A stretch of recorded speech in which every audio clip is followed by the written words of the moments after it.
तू ही तू ही तू ही तू ही तू ही तू ही तू ही तू ही। ਸਤਿਕਰਤਾਰ ਟੈਲੀਵਿਜ਼ਨ ਦੇਖਦੇ ਸਾਰੇ ਹੀ ਵੀਰਾਂ ਭੈਣਾਂ ਸੱਜਣਾ ਮਿੱਤਰਾਂ ਨੂੰ ਗੁਰਦਾਸ ਸਿੰਘ ਵੱਲੋਂ ਵਾਹਿਗੁਰੂ ਜੀ ਕਾ ਖਾਲਸਾ ਵਾਹਿਗੁਰੂ ਜੀ ਕੀ ਫਤਿਹ। ਅੱਜ ਅਸੀਂ ਕਾਫੀ ਦੇਰ ਦੇ ਬਾਅਦ ਤੂੰ ਹੀ ਤੂੰ ਦਾ ਪ੍ਰੋਗਰਾਮ ਲੈ ਕੇ ਦਸ ਗੁਰਦਾਸ ਸਿੰਘ ਆਪ ਜੀ ਲਈ ਹਾਜ਼ਰ ਹੈ। ਤਾਂ ਪਹਿਲੋਂ ਤੂੰ ਹੀ ਤੂੰ ਦੇ ਕਾਫੀ ਸਾਰੇ ਪ੍ਰੋਗਰਾਮ ਮੇਰੇ ਘਰ 200-250 ਦੇ ਕਰੀਬ ਜਿਹੜੇ ਪ੍ਰੋਗਰਾਮ ਅਸੀਂ ਕੀਤੇ, ਪਰ ਕਾਫੀ ਦੇਰ ਵਿੱਚ ਸਟਾਪ ਆ ਗਿਆ। ਕੁਛ ਕਰੋਨਾ ਦੀ ਵਜ੍ਹਾ ਕਰਕੇ ਆ ਗਿਆ, ਉਹ ਚਲਾਉਂਦੇ ਰਹੇ ਵਿੱਚ, ਅਤੇ ਫਿਰ ਉਹ ਕਿਸਾਨ ਮੋਰਚੇ ਦਾ ਆ ਗਿਆ, ਉਹ ਵੀ ਵਿੱਚ ਚਲਾਉਂਦੇ ਰਹੇ। ਅਤੇ ਕਾਫੀ ਦੇਰ ਬਾਅਦ ਜਿਹੜਾ ਤੂੰ ਹੀ ਤੂੰ ਦਾ ਪ੍ਰੋਗਰਾਮ ਲੈ ਕੇ ਦਸ ਹਾਜ਼ਰ ਹੈ। ਅਤੇ ਤੂੰ ਹੀ ਤੂੰ ਦੇ ਪ੍ਰੋਗਰਾਮ ਦੇ ਵਿੱਚ ਅਸੀਂ ਸਿਰਫ ਅਤੇ ਸਿਰਫ ਅਕਾਲ ਪੁਰਖ ਵਾਹਿਗੁਰੂ ਦੀ ਹੀ ਗੱਲ ਕਰਦੇ ਹਾਂ, ਕਿਉਂਕਿ ਤੂੰ ਹੀ ਤੂੰ ਦਾ ਮਤਲਬ ਇਹ ਆ ਕਿ ਅਕਾਲ ਪੁਰਖ ਵਾਹਿਗੁਰੂ ਤੋਂ ਬਗੈਰ ਇਸ ਧਰਤੀ 'ਤੇ ਜੋ ਵੀ ਅਸੀਂ ਦੇਖਦੇ ਹਾਂ, ਜੋ ਅਸੀਂ ਸੁਣਦੇ ਹਾਂ, ਉਸ ਤੋਂ ਬਾਹਰ ਕੁਛ ਵੀ ਨਹੀਂ ਹੈਗਾ। ਸਾਰਾ ਕੁਛ ਉਹਦੀ ਹੀ ਹੋਂਦ ਹੈ, ਉਹਦੀ ਹੋਂਦ ਤੋਂ ਬਗੈਰ ਕੁਛ ਨਹੀਂ। ਪਰ ਇਹਦੇ ਵਿੱਚ ਬਹੁਤ ਸਾਰੇ ਮੇਰੇ ਵੀਰ ਇਹ ਕਹਿੰਦੇ ਹਨ ਕਿ ਅਸੀਂ ਇਸ ਚੀਜ਼ ਨਾਲ ਸਹਿਮਤ ਨਹੀਂ ਕਿ ਸਾਰਾ ਕੁਛ ਵਾਹਿਗੁਰੂ ਦਾ ਹੀ ਦਿੱਤਾ ਹੈ, ਜਾਂ ਵਾਹਿਗੁਰੂ ਦਾ ਬਣਾਇਆ, ਜਾਂ ਵਾਹਿਗੁਰੂ ਹੀ ਇਹਨੂੰ ਚਲਾ ਰਿਹਾ।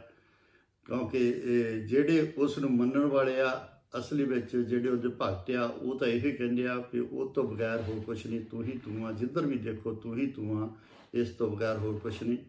ਪਰ ਇਸ ਸ੍ਰਿਸ਼ਟੀ ਦੇ ਉੱਤੇ ਹਰ ਤਰ੍ਹਾਂ ਦੇ ਬੰਦੇ ਜਿਹੜੇ ਆ ਸਾਨੂੰ ਮਿਲ ਜਾਂਦੇ ਆ, ਜਿਹੜੇ ਕਹਿੰਦੇ ਆ ਕਿ ਅਕਾਲ ਪੁਰਖ ਵਾਹਿਗੁਰੂ ਹੈਗਾ, ਅਤੇ ਉਹ ਕਿੱਥੇ ਆ, ਅਤੇ ਉਹ ਕਿੱਦਾਂ ਦਾ ਆ, ਉਹ ਕੀ ਕਰਦਾ ਆ।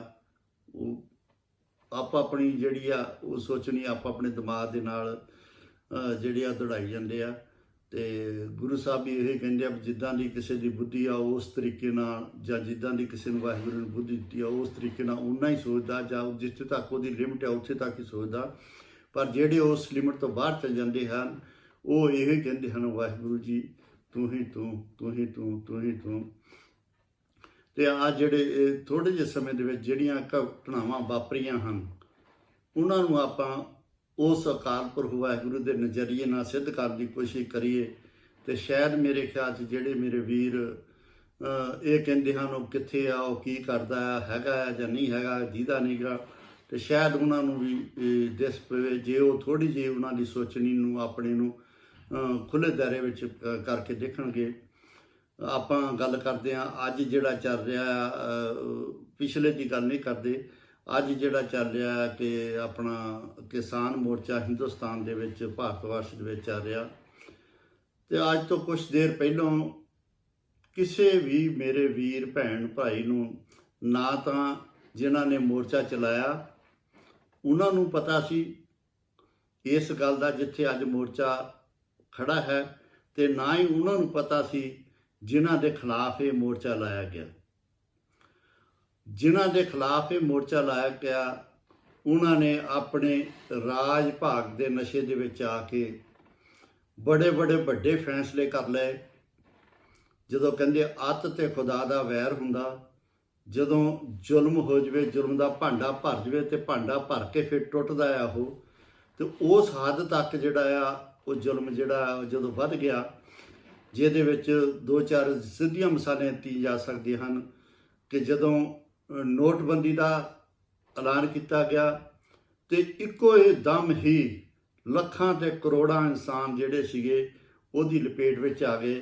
ਜਿਹੜੇ ਗਰੀਬਾਂ ਭੈਣਾਂ ਨੇ, ਵੀਰਾਂ ਨੇ, ਬੱਚਿਆਂ ਨੇ ਥੋੜ੍ਹੇ ਬਹੁਤੇ ਪੈਸੇ ਆਪਣੇ ਘਰਾਂ ਵਿੱਚ ਰੱਖੇ ਸੀ ਬਚਾ ਕੇ, ਉਹ ਸਾਰੇ ਦੇ ਸਾਰੇ ਇੱਕ ਰਾਤ ਨੂੰ ਐਲਾਨ ਜਿਹੜਾ ਕੀਤਾ ਗਿਆ ਇੱਕ, ਉਹਦੇ ਵਿੱਚ ਉਹ ਸਾਰੇ ਦੇ ਸਾਰੇ ਮਿੱਟੀ ਹੋ ਗਏ। ਉਸ ਮੁਲਕ ਦੇ ਵਿੱਚੋਂ ਪੈਦਾ ਹੋਇਆ ਉਹੀ ਨੋਟ, ਜਿਹਨੂੰ ਬੜੀ ਮੁਸ਼ੱਕਤ ਕਰਕੇ, ਬੜੀ ਮਿਹਨਤ ਕਰਕੇ ਕਿਸੇ ਗਰੀਬ ਨੇ ਬਣਾਇਆ ਸੀ, ਉਹ ਇੱਕ ਪਲ ਦੇ ਹੁਕਮ ਦੇ ਨਾਲ, ਤਾਨਾਸ਼ਾਹੀ ਹੁਕਮ ਦੇ ਨਾਲ ਉਹ ਖਤਮ ਹੋ ਗਿਆ, ਢੇਰੀ ਹੋ ਗਿਆ। ਫਿਰ ਉਹਦੀ ਲਿਮਟ ਰੱਖੀ ਗਈ ਕਿ ਤੁਸੀਂ 2000 ਬੈਂਕ 'ਚ ਜਾ ਕੇ ਚੇਂਜ ਕਰਾ ਸਕਦੇ ਆ। ਲੋਕ ਲਾਈਨਾਂ ਦੇ ਵਿੱਚ ਲੱਗੇ ਰਹੇ, ਕਈਆਂ ਦੀ ਮੌਤ ਹੋ ਗਈ। ਹੁਣ ਜਿਹੜਾ ਇਨਸਾਨ ਗਰੀਬ 2000 200 ਜਾਂ 400 ਰੁਪਇਆ ਦਿਹਾੜੀ ਲੈ ਕੇ ਰੋਜ਼ ਦਿਹਾੜੀ ਲੈ ਕੇ ਕਮਾਉਂਦਾ ਤੇ ਉਹੀ ਆਪਣੇ ਟੱਬਰ ਪਾਲਦਾ, ਉਹਨੇ ਆਪਣੇ ਸਾਰੇ ਖਰਚ ਚਲਾਉਂਦਾ। ਜਦੋਂ ਆਪਣੇ ਪੈਸੇ ਉਹਨੂੰ ਲੈਣ ਲਈ ਆ ਉਹੀ ਚੇਂਜ ਕਰਾਉਣ ਲਈ ਹੁਣ ਬੈਂਕ ਦੇ ਵਿੱਚ ਜਾ ਕੇ ਦੁਬਾਰਾ ਉਹੀ ਚੇਂਜ ਕਰਾਉਣੇ ਪੈਣ ਤੇ ਕਿੰਨਾ ਕਿੰਨਾ ਸਮਾਂ ਦੇ ਉੱਤੇ ਲੱਗ ਜਾਵੇ, ਦਿਹਾੜੀਆਂ ਟੁੱਟ ਜਾਣ, ਉਹ ਗਰੀਬ ਕੀ ਕਰੂਗਾ ਤੇ ਕਿੱਥੇ ਜਾਊਗਾ। ਇੱਕ ਬਹੁਤ ਵੱਡਾ ਜ਼ੁਲਮ ਜਿਹੜਾ ਆ ਦੁਖਾਂਤ ਹੈ ਜਿਹੜਾ ਆ ਇਹ ਵਾਪਰਿਆ ਤੇ ਅਸੀਂ ਸਾਰਿਆਂ ਨੇ ਇਸ ਨੂੰ ਦੇਖਿਆ, ਸਾਰਿਆਂ ਨੇ ਪਿੰਡੇ ਛਟਾਇਆ। ਉਹਦੇ ਆੜ ਦੇ ਵਿੱਚ ਸੀਗਾ ਕਿ ਆਪਣਾ ਕਿ ਜਿਹੜੀ ਇਹ ਕਾਲਾ ਧਨ ਆ ਇੰਨਾ ਅਰਬਾਂ ਖਰਬਾਂ ਦੇ ਹਿਸਾਬ ਦੇ ਨਾਲ ਬਾਹਰਲੇ ਮੁਲਕ ਦੇ ਵਿੱਚੋਂ ਆਊਗਾ, ਪਰ ਹੋਇਆ ਇਹਦੇ ਉਲਟ ਕਿ ਅਰਬਾਂ ਖਰਬਾਂ ਦਾ ਜਿਹੜਾ ਕਾਲਾ ਧਨ ਉਹਨਾਂ ਦਾ ਸੀਗਾ ਜਿਨ੍ਹਾਂ ਨੇ ਇਹ ਹੁਕਮ ਜਾਰੀ ਕੀਤਾ, ਉਹਨਾਂ ਨੇ ਇਸ ਹੁਕਮ ਦੇਣ ਤੋਂ ਪਹਿਲਾਂ ਸਾਰੇ ਦਾ ਸਾਰਾ ਜਿਹੜਾ ਆਪਣਾ ਜਿਹੜਾ ਕਾਲਾ ਧਨ ਸੀ ਉਹਨੂੰ ਚਿੱਟੇ ਦੇ ਵਿੱਚ ਵਾਈਟ ਕਰ ਲਿਆ।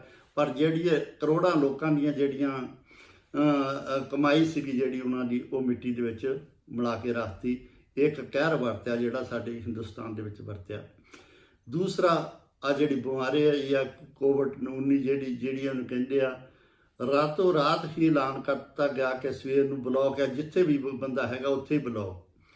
ਪਰ ਸਾਡੇ ਬਹੁਤ ਸਾਰੇ ਮਜ਼ਦੂਰ ਜਿਹੜੇ ਆ, ਗਰੀਬ ਜਿਹੜੇ ਆ, ਉਹ ਆਪਣੇ ਘਰਾਂ ਤੋਂ 200 400 500 ਕਿਲੋਮੀਟਰ ਦੀ ਦੂਰੀ ਤੇ ਜਾ ਕੇ ਆਪਣੀ ਮਜ਼ਦੂਰੀ ਉੱਥੇ ਕਰਦੇ ਆ ਤੇ ਉੱਥੇ ਰਹਿਣ ਲਈ ਵੀ ਕਈ ਜਗ੍ਹਾ ਨੇ ਇਕੱਠੇ ਹੋ ਕੇ ਕਿਤੇ ਰਹਿੰਦੇ, ਬੜੀ ਮੁਸ਼ਕਿਲ ਨਾਲ ਸਮਾਂ ਬਤੀਤ ਕਰਦੇ ਆ।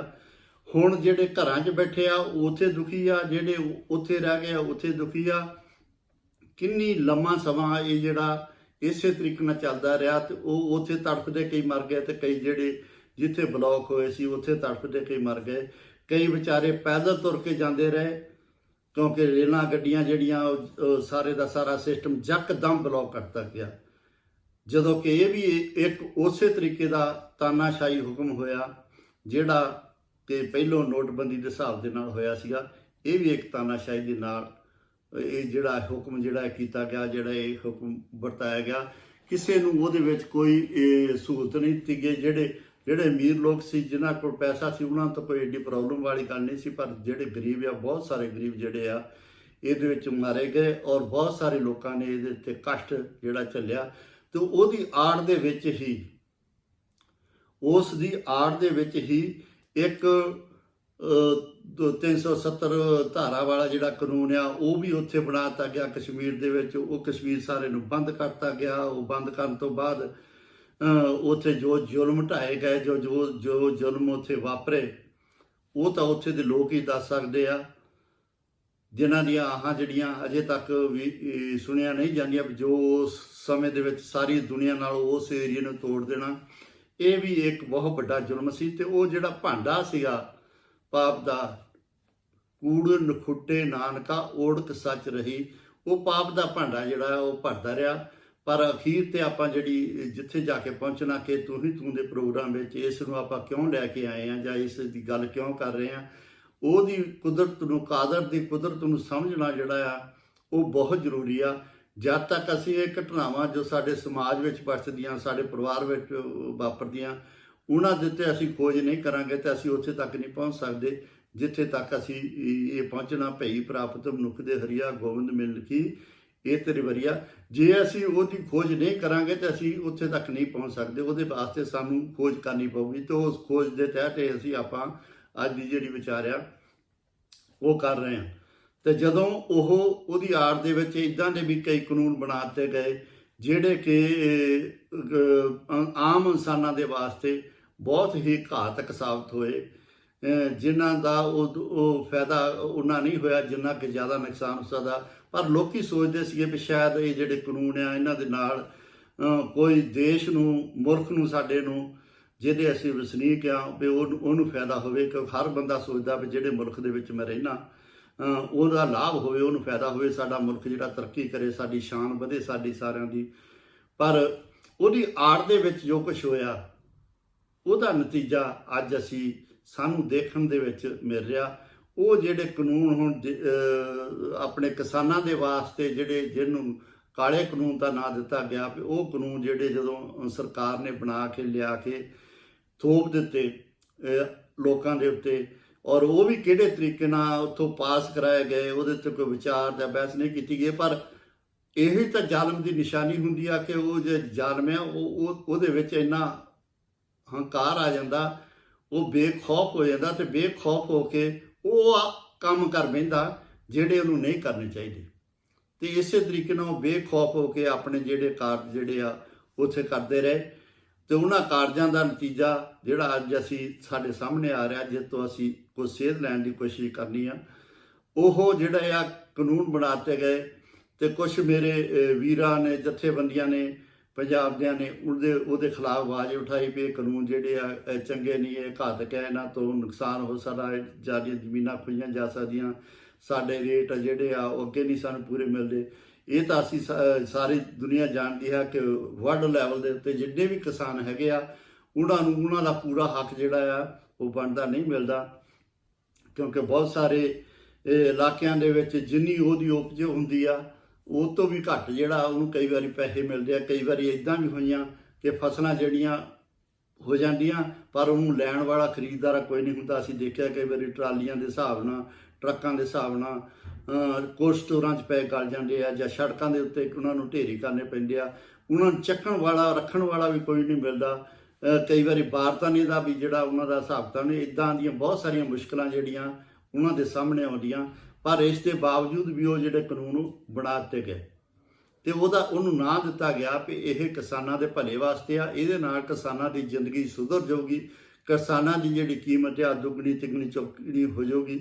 ਇਹਦੇ ਜਿਹੜਾ ਢੋਰਾ ਪਿੱਟਿਆ ਗਿਆ ਜਾਂ ਜਿਹੜੀ ਗੱਲ ਕੀਤੀ ਗਈ ਉਹ ਇਹ ਗੱਲ ਕੀਤੀ ਗਈ। ਪਰ ਜਦੋਂ ਹੌਲੀ ਹੌਲੀ ਕਿਸਾਨਾਂ ਨੇ ਇਸ ਨੂੰ ਸਮਝਣ ਦੀ ਕੋਸ਼ਿਸ਼ ਕੀਤੀ ਜਾਂ ਨਾਲ ਪੜ੍ਹੇ ਲਿਖੇ ਲੋਕਾਂ ਨੇ ਰਲ ਕੇ ਉਹਨਾਂ ਨੂੰ ਜ਼ਿਆਦਾ ਸਮਝਣ ਦੀ ਕੋਸ਼ਿਸ਼ ਕੀਤੀ ਤੇ ਉਹਦੇ ਪਿਛਲੇ ਦੀ ਜਿਹੜੀ ਫਿਲਮ ਆ ਉਹਦੇ ਪਿੱਛੇ ਦਾ ਜਿਹੜਾ ਸੱਚ ਆ ਉੱਗੜ ਕੇ ਸਾਹਮਣੇ ਆਇਆ। ਤੇ ਜਦੋਂ ਉਹ ਸਾਰਾ ਉੱਗੜ ਕੇ ਸਾਹਮਣੇ ਆਇਆ ਤੇ ਉਹ ਜਿਹੜੀਆਂ ਸਾਡੀਆਂ ਸਰਕਾਰਾਂ ਸੀਗੀਆਂ ਜਿਨ੍ਹਾਂ ਨੇ ਹੁਣ ਤੱਕ ਆਪਣੇ ਰਾਜ ਗੱਦੀ ਨੂੰ, ਆਪਣੀ ਕੁਰਸੀ ਨੂੰ ਸਾਂਭ ਕੇ ਰੱਖਣ ਵਾਸਤੇ ਕਦੀ ਉਹਨਾਂ ਨੇ ਹਿੰਦੂ ਤੇ ਸਿੱਖ ਦਾ ਜਿਹੜਾ ਪੱਤਾ ਖੇਡਿਆ, ਕਦੀ ਹਿੰਦੂ ਤੇ ਮੁਸਲਮਾਨ ਦਾ ਪੱਤਾ ਖੇਡਿਆ, ਕਦੀ ਬੋਲੀਆਂ ਦੇ ਆਧਾਰ ਤੇ ਪੱਤੇ ਖੇਡੇ, ਕਦੀ ਆਪਣੇ ਸੂਬੇ ਦੇ ਆਧਾਰ ਤੇ ਉਹਨਾਂ ਨੇ ਪੱਤੇ ਖੇਡੇ। ਇਸ ਤਰੀਕੇ ਦੇ ਨਾਲ ਪੱਤੇ ਖੇਡਦੇ ਜਾਂ ਆਪਣੀਆਂ ਜਥੇਬੰਦੀਆਂ ਵਿੱਚ 5 ਸਾਲ ਤੂੰ ਬਹਿ ਜਾ, 5 ਸਾਲ ਜਿਹੜਾ ਉਹ ਬਹਿ ਜਾਊਗਾ, ਆਪਸ ਵਿੱਚ ਉਹ ਜਿਹੜੀ ਗੇਮ ਜਿਹੜੀ ਆ ਉਹ ਕਰਦੇ ਰਹੇ। ਪਰ ਪੱਤੇ ਸਾਰੇ ਇਹਨਾਂ ਨੇ ਸਾਰੇ ਤਰੀਕੇ ਨਾਲ ਇਹਨਾਂ ਨੇ ਖੇਡੇ, ਕਿਸੇ ਨਾ ਕਿਸੇ ਤਰੀਕੇ ਨਾਲ ਪਾੜੋ ਰਾਜ ਤਰੀਕੇ ਉਹਦੀ ਜਿਹੜੀ ਉਹਨਾਂ ਦੀ ਮਰਿਆਦਾ ਹੈ ਉਸ ਦੇ ਹਿਸਾਬ ਦੇ ਨਾਲ ਆਪਣੇ ਪੱਤੇ ਖੇਡਦੇ ਰਹੇ। ਪਰ ਜਦੋਂ ਆਪਾਂ ਪਹਿਲੋਂ ਗੱਲ ਕਰਕੇ ਹਟੇ ਹਾਂ, ਜਦੋਂ ਪਾਪ ਦਾ ਭਾਂਡਾ ਭਰ ਜਾਂਦਾ ਉਦੋਂ ਅਕਾਲ ਪੁਰਖ ਵਾਹਿਗੁਰੂ ਜਿਹੜਾ ਆ ਉਹ ਆਪਣੀ ਜਿਹੜੀ ਆ ਕਲਾ ਵਰਤਾਉਂਦਾ। ਉਦੋਂ ਫਿਰ ਉਹਦੀ ਜਿਹੜੀ ਕਲਾ ਆ ਉਹ ਦੇਖਣ ਵਾਲੀ ਹੁੰਦੀ ਆ। ਉਹ ਤੋਂ ਅਸੀਂ ਅੰਦਾਜ਼ਾ ਲਾ ਸਕਦੇ ਹਾਂ ਵੀ ਰੱਬ ਜਿਹੜਾ ਹੈਗਾ ਤੇ ਹਾਜ਼ਰ ਨਾਜ਼ਰ ਆ। ਇਹ ਨਹੀਂ ਵੀ ਇਕੱਲਾ ਹੈਗਾ, ਹਾਜ਼ਰ ਨਾਜ਼ਰ ਆ, ਪਰ ਦੇਖਣ ਤੇ ਸਮਝਣ ਦੀ ਲੋੜ ਆ। ਉਹ ਦੇਖਣਾ ਤੇ ਸਮਝਣਾ ਜਿਹੜਾ ਆ ਉਹ ਅੱਜ ਸਾਹਮਣੇ ਆ ਸਾਡੇ ਕਿ ਕੁਝ ਕਿਸਾਨਾਂ ਨੇ, ਕੁਝ ਕਿਸਾਨ ਜਥੇਬੰਦੀਆਂ ਨੇ ਆਪਣਾ ਮੋਰਚਾ ਸ਼ੁਰੂ ਕੀਤਾ ਤੇ ਜਦੋਂ ਮੋਰਚਾ ਸ਼ੁਰੂ ਕੀਤਾ 2-4 ਮਹੀਨੇ ਉਹਨਾਂ ਦੀ ਗੱਲ ਕੋਈ ਨਾ ਸੁਣੀ ਗਈ। ਸਰਕਾਰਾਂ ਵੱਲੋਂ ਉਹਦੀ ਕੋਈ ਕਿਸੇ ਕਿਸਮ ਦੀ ਉਹਦਾ ਹਾਂ ਦਾ ਨਾਰਾ ਵੀ ਨਹੀਂ ਮਾਰਿਆ ਗਿਆ ਤੇ ਉਹਨਾਂ ਨੂੰ ਇੱਥੇ ਤੱਕ ਬੇਵੱਸ ਕਰਤਾ ਕਿ ਮਜਬੂਰ ਹੋ ਗਏ ਇਹ ਗੱਲ ਸਮਝਣ ਲਈ, ਸੋਚਣ ਲਈ, ਕਹਿਣ ਲਈ ਕਿ ਸਾਡੇ ਅੱਗੇ ਵੀ ਮੌਤ ਆ ਤੇ ਸਾਡੇ ਪਿੱਛੇ ਵੀ ਮੌਤ ਆ। ਹੁਣ ਸਾਡੇ ਕੋਲ ਕੋਈ ਹੋਰ ਰਾਹ ਨਹੀਂ ਰਹਿ ਗਿਆ, ਹੋਰ ਸਾਡੇ ਕੋਲ ਕੋਈ ਚਾਰਾ ਨਹੀਂ, ਕਿਉਂਕਿ ਜੇ ਉਹ ਹੁਣ ਕੋਈ ਜੰਗ ਨਹੀਂ ਕਰਦੇ, ਗਾਂ ਨੂੰ ਫੈਸਲਾ ਨਹੀਂ ਲੈਂਦੇ, ਅੱਗੇ ਨਹੀਂ ਵਧਦੇ ਤੇ ਉਹਨਾਂ ਦੀਆਂ ਪੀੜ੍ਹੀਆਂ ਜਿਹੜੀਆਂ ਉਹ ਖਤਮ ਹੋ ਜਾਣਗੀਆਂ ਤੇ ਉਹ ਪੀੜ੍ਹੀਆਂ ਇਹ ਕਹਿਣਗੀਆਂ ਵੀ ਸਾਡੇ ਬਜ਼ੁਰਗਾਂ ਨੇ ਕੁਛ ਕੀਤਾ ਨਹੀਂ, ਸਾਡੇ ਵੱਡਿਆਂ ਨੇ ਕੁਛ ਕੀਤਾ ਨਹੀਂ। ਇਹਦੇ ਪਿੱਛੇ ਸਾਰੀ ਕਲਾ ਜਿਹੜੀ ਹੈ ਵਾਹਿਗੁਰੂ ਦੀ ਹੈ। ਕਿਸੇ ਬੰਦੇ ਦੀ ਆਪਾਂ ਜੇ ਕਹੀਏ ਤਾਂ ਉਹ ਐਡੀ ਗੱਲ ਨਹੀਂ, ਕਿਉਂਕਿ ਕੋਈ ਵੀ ਸਿਆਸੀ ਪਾਰਟੀ ਦੇ ਲੀਡਰ ਜਿਹੜੇ ਬੜੇ ਆਪਣੇ ਆਪ ਨੂੰ ਕਹਾਉਂਦੇ ਸੀਗੇ ਉਹਨਾਂ ਵਿੱਚੋਂ ਕੋਈ ਵੀ ਇਹਨਾਂ ਦੇ ਵਿੱਚ ਨਹੀਂ ਕਹੇਗਾ ਜਿਨ੍ਹਾਂ ਦੇ ਪਿੱਛੇ ਇਹ ਐਡਾ ਕੁਛ ਜੋ ਕੁਛ ਵਾਪਰਿਆ ਉਹ ਕੁਛ ਹੋ ਜਾਵੇ, ਇੱਦਾਂ ਦਾ ਕੋਈ ਨਹੀਂ ਹੈ। ਸਾਰੇ ਸਿੰਪਲ ਲੋਕ ਹੈ, ਜਿਹੜੇ ਕਿਰਤੀ ਲੋਕ ਹੈ, ਕਿਸਾਨੀ ਦੇ ਲੋਕ ਹੈ, ਜਿਹੜੇ ਰੱਬ ਨੂੰ ਮੰਨਣ ਵਾਲੇ ਲੋਕ ਹੈ। ਜਿੱਦਾਂ ਕਿਸਾਨ ਨੂੰ ਦੇਵਤਾ ਕਿਹਾ ਗਿਆ ਆ, ਉਹ ਕਿਸਾਨ ਦੇਵਤਾ ਜਿਹੜਾ ਸੀਗਾ ਉਹਨਾਂ ਨੇ ਇਹ ਜਿਹੜੇ ਕੰਮ ਕੀਤੇ, ਉਹਨਾਂ ਨੇ ਇਹ ਗੱਲਾਂ ਸ਼ੁਰੂ ਕੀਤੀਆਂ ਜਿਹੜੇ ਅੰਦਰੋਂ ਬਾਹਰੋਂ ਇੱਕ ਸੀਗੇ। ਪਰ ਜਦੋਂ ਅਕਾਲ ਪੁਰਖ ਵਾਹਿਗੁਰੂ ਦੇ ਕੀਤੇ ਮੋਹਰੇ ਅਰਦਾਸ ਕੀਤੀ ਜਾਂਦੀ ਆ ਤੇ ਕਦੀ ਵੀ ਵਿਅਰਥੀ ਨਹੀਂ ਜਾਂਦੀ ਜੇ ਸੱਚੇ ਮਨੋਂ ਕੀਤੀ ਜਾਵੇ, ਜੇ ਸਰਬੱਤ ਦੇ ਭਲੇ ਦੀ ਕੀਤੀ ਜਾਵੇ।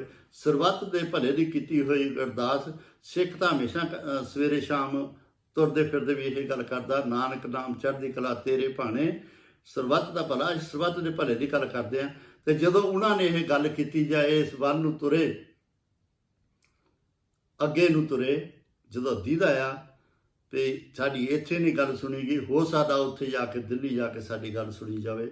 ਤੇ ਉਹ ਲੈ ਕੇ ਆਪਣੇ 5 7 10 20 100 ਟਰਾਲੀ ਹੋਊਗੀ ਜਿਹੜੀ ਲੈ ਕੇ, ਜਾਂ ਆਪਣੇ 5 10 ਹਜ਼ਾਰ ਬੰਦਾ ਜੋ ਵੀ ਹੋਊਗਾ ਲੈ ਕੇ, ਉਸ ਸਮੇਂ ਦੇ ਹਿਸਾਬ ਨਾਲ ਜਦੋਂ ਉਹ ਆਪਣੇ ਪੰਜਾਬ ਦੇ ਵਿੱਚੋਂ ਤੁਰਿਆ ਤੇ ਅੱਗੇ ਬਾਰਡਰ ਆ ਜਾਂਦਾ ਹਰਿਆਣੇ ਦਾ। ਤੇ ਹਰਿਆਣੇ ਦੀ ਜੱਟ ਤੇ ਜਾਟ ਦੇ ਵਿੱਚ ਜਿਹੜੀਆਂ ਇੰਨੀਆਂ ਦਰੇੜਾਂ ਹੁਣ ਤੱਕ ਖੜੀਆਂ ਕੀਤੀਆਂ ਗਈਆਂ ਸੀਗੀਆਂ ਸਾਡੇ ਗੌਰਮੈਂਟਾਂ ਵੱਲੋਂ, ਉਹਨਾਂ ਲੋਕਾਂ ਵੱਲੋਂ ਜਿਨ੍ਹਾਂ ਨੇ ਪਾੜੋ ਅਤੇ ਰਾਜਨੀਤੀ ਦੇ ਤਹਿਤ ਇਹ ਸਾਰਾ ਕੁਝ ਵਰਤਾਇਆ ਸੀ, ਕਿਉਂਕਿ ਪਹਿਲਾਂ ਸਾਰਾ ਇਕੱਠਾ ਦਾ ਸਾਰੇ ਪੰਜਾਬੀ ਭੈਣ ਭਰਾ ਸੀ।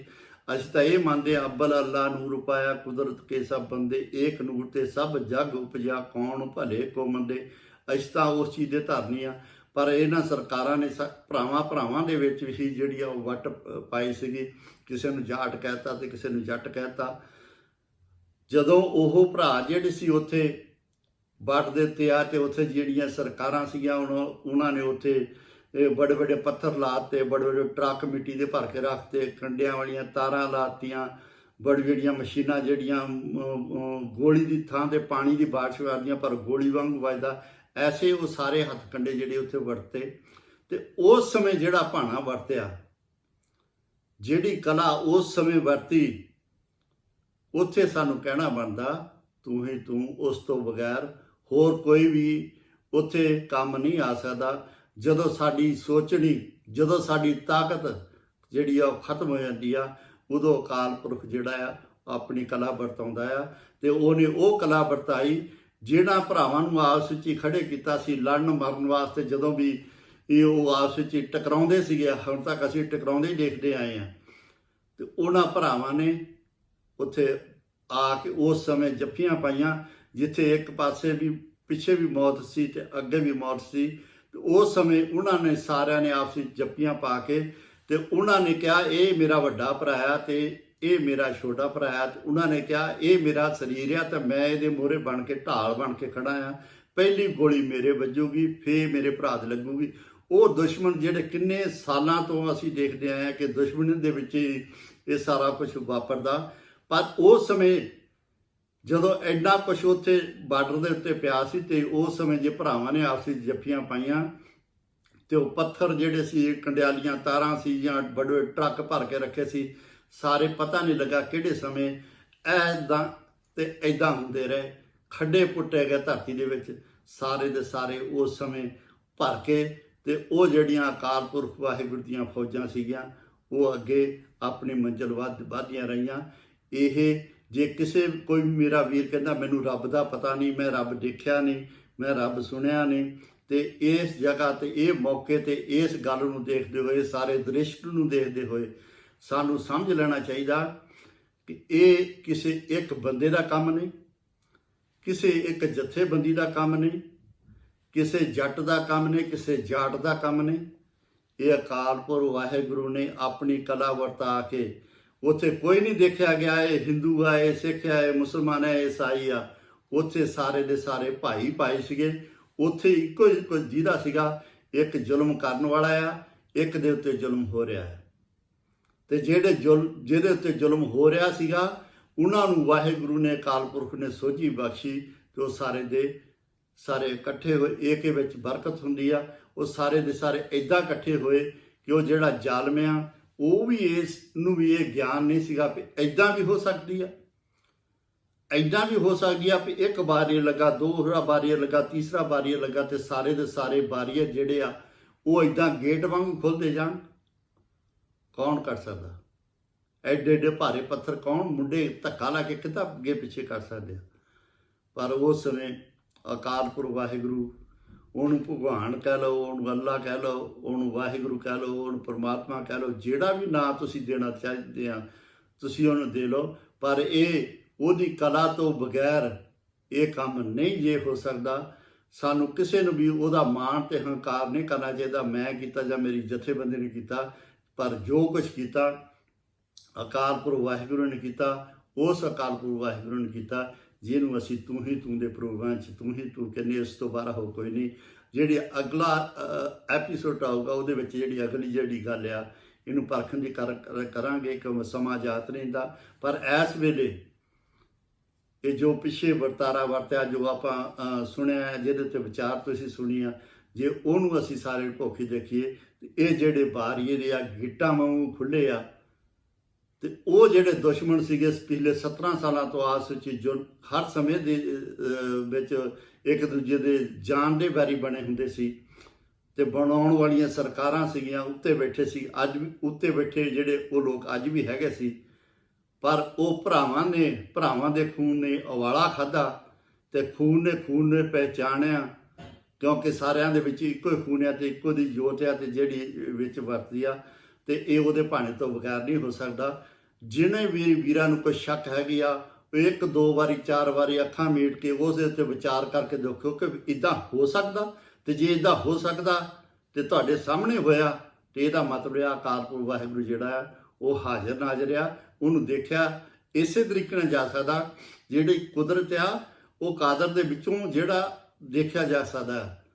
ਅਕਾਲ ਪੁਰਖ ਵਾਹਿਗੁਰੂ ਦੇ ਜਿਹੜੇ ਭਾਣੇ ਆ ਜਾਂ ਜੋ ਦੀਆਂ ਕਲਾਂ ਵਰਤਦੀਆਂ ਉਹਦੇ ਵਿੱਚੋਂ ਉਸ ਕਾਦਰ ਨੂੰ ਦੇਖਿਆ ਜਾ ਸਕਦਾ।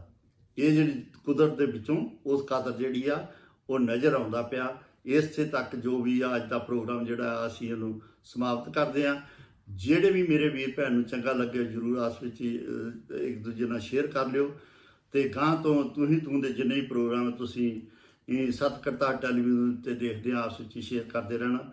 ਜੇ ਕੋਈ ਭੁੱਲ ਚੁੱਕ ਹੋ ਗਈ ਹੋਵੇ ਤਾਂ ਦਾਸ ਮਾਫੀ ਮੰਗਦਾ। ਭੁੱਲਾਂ ਚੁੱਕਾਂ ਦੀ ਖਿਮਾ। ਵਾਹਿਗੁਰੂ ਜੀ ਕਾ ਖਾਲਸਾ, ਵਾਹਿਗੁਰੂ ਜੀ ਕੀ ਫਤਿਹ।